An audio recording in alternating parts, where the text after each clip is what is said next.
Hello, मैं Subhash Samola, physics lecture. आज हम पढ़ाने वाले हैं आपको हाइगेन के तरंग सिद्धांत से प्रकाश के अपवर्तन की व्याख्या। ठीक है, तो मेरे साथ समझने की कोशिश करें आप लोग। मैं आपको बड़े से बड़े पढ़ाने की कोशिश, समझाने की पढ़ाने की कोशिश करूंगा। ठीक है, तो आइए,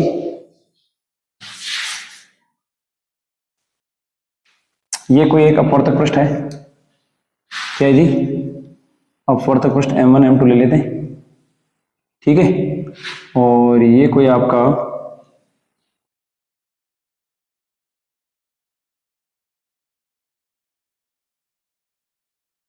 ठीक है, इधर विरल माध्यम ले लेते हैं। विरल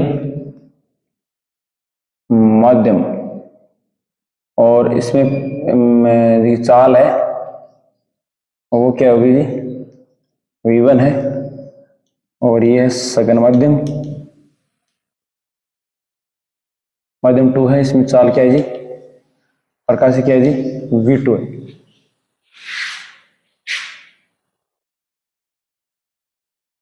ठीक है, और ये ले लेते हैं आगे। ठीक है, अब देखो,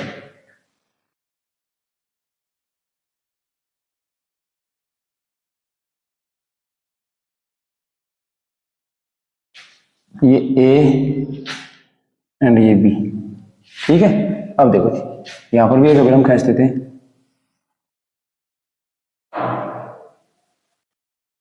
ठीक है, इसका नामकरण कर देते हैं N1 और इसका नामकरण कर देते हैं N2। ठीक है, अब देखो, अब ये विरल माध्यम, ये सघन माध्यम है, तो कन्फर्म है कि अपवर्तन श्योर है।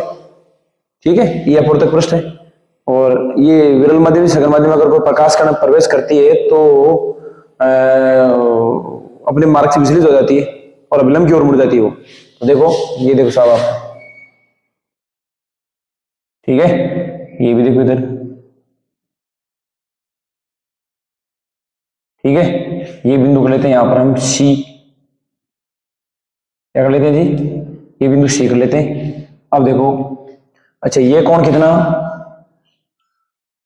कौन आई, तो ये कितना रहा जी? ये मेरे ख्याल से 90 माइनस आई रहा होगा।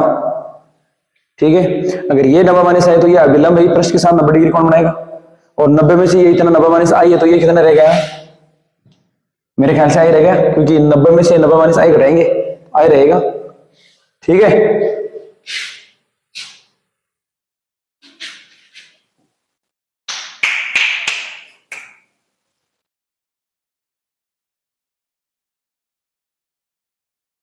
ठीक है,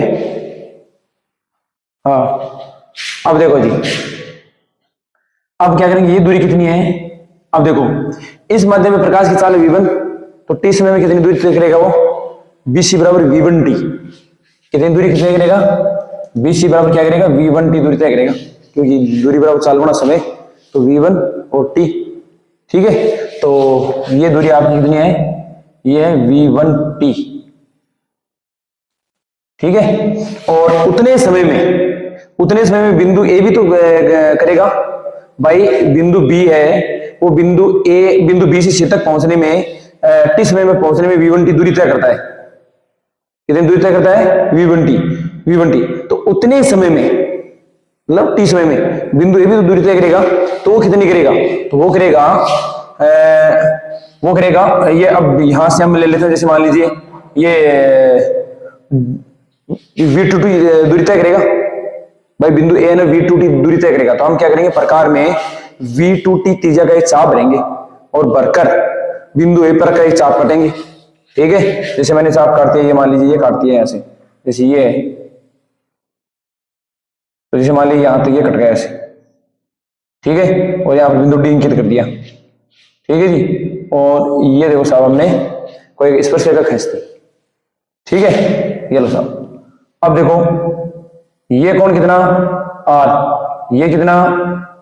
90 माइनस R, तो ये कितना रह गया? R रह गया साहब। कितना रह गया जी? R रह गया। ठीक है,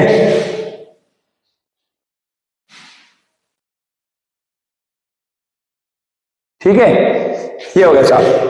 तो ये AD दूरी कितनी है? आपकी एडी दूरी है V2T। ठीक है, अब देखो करते हैं कोशिश क्या होता है। देखिए तो अलग अलग लेते हैं। अब ये कोण भी यहां पर जैसे मान लीजिए 90 डिग्री का है, तो ये CD है वो अपवर्ती तरंगाग्र है, मैं यहां लिख देता हूं। जैसे AB है वो है आपती तरंगाग्र, और CD है अपवर्तित तरंगाग्र। ठीक है, अब देखो जी समकोण त्रिभुज, समकोण त्रिभुज देखो ABC में, समकोण त्रिभुज ABC में, समकोण त्रिभुज ABC में देखो sin i बराबर, sin i बराबर, तो लंब बटे कर्ण, तो ये लंब तो कितना है BC और कर्ण कितना है AC, बराबर BC कितना है V1T और AC को यूं रख लेते हैं, यह है मतलब sin i बराबर है V1T बटा AC। ठीक है, इसी प्रकार देखो, इसी प्रकार समकोण त्रिभुज, समकोण त्रिभुज ADC में, ADC में sin r बराबर, तो लंब बटे कर्ण, तो लंब है AD, कर्ण कितना है AC, AD कितना है ये दूरी, ये दूरी, तो ये दूरी है भैया V2T,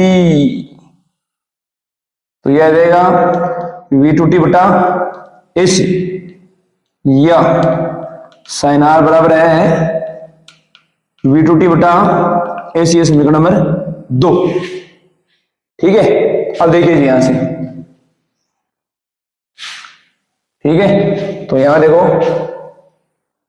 समीकरण 1 भाग समीकरण 2, तो यह आएगा sin i बटा sin r, तो sin i कितनी है V1T बटा AC, और यह जाएगा आपका V2T बटा AC, कैंसिल, तो ये कितना आएगा sin i बटा sin r बराबर आएगा, ये T से T काट देते हैं, V1 बटे V2 आएगा ये समीकरण नंबर 3। ठीक है, अब देखो साहब, अपवर्तनांक की परिभाषा से क्या लिखेंगे, अपवर्तनांक की परिभाषा से, अपवर्तनांक की परिभाषा क्या कहती है, फिर ये होती है आपकी n बराबर होती है C/v, यही तो है, ये अपवर्तनांक बराबर है C बटा n, प्रकाश का वेग बटा माध्यम का वेग, तो फर्तम माध्यम के लिए, तो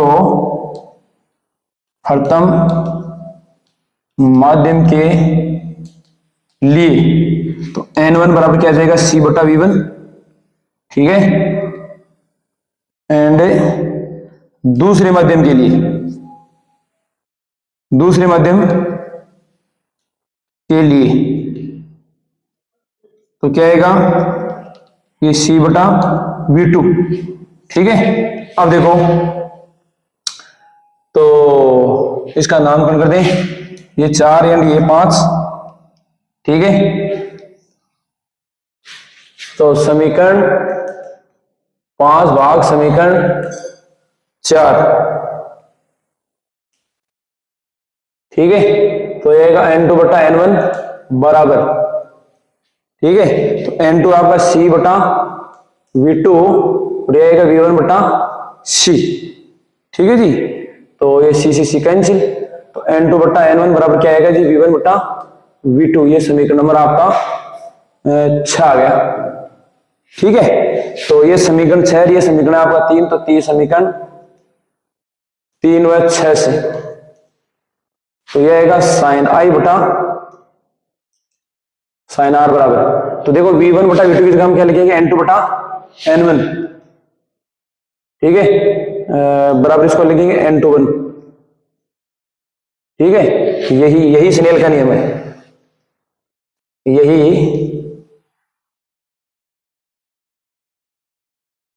यही स्नेल का नियम है, ठीक है, और यही अपवर्तन का प्रथम नियम है, ठीक है।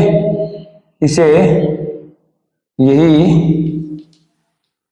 अपवर्तन का प्रथम मान लो, जीत वालों से क्या फर्क पड़ने वाला है। हाँ, प्रथम अपवर्तन का प्रथम नियम है,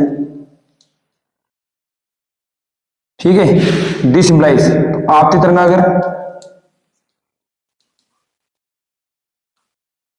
अपवर्ती तरंगागर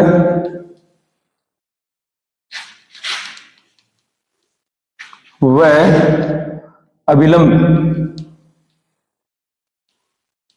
तीनों एक ही तल में विद्यमान है या एक ही तल में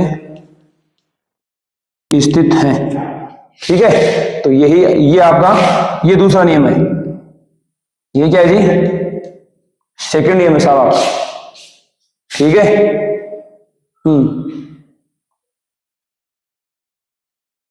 ये आपका सेकंड नियम है, ठीक है। ये आप इसको सेकंड मान लो, इसको फर्स्ट मान लो, इससे कोई फर्क क्या फर्क पड़ने वाला। यही स्नेल का नियम है, यही परिवर्तन का अपवर्तन का प्रथम नियम है। ये आपती तरंगागर अपवर्ती तरंगागर, ठीक है। ये सी डी आपको अपवर्ती तरंगागर है, ए बी आपती तरंगागर है, A D by B two T है, B C by one T है, ठीक है। तो ये है साहब आपका आइगेन के तरंग सिद्धांत से प्रकाश अपवर्तन की व्याख्या। तो मेरे ख्याल से मैंने कोशिश की है बेहतर समझाने की, फिर भी नहीं समझ में आए तो आप नीचे मेरे को कमेंट करके बताएं कि हाँ क्या है मामला, ठीक है जी। तो तब तक के लिए गुड बाय, गुड लक।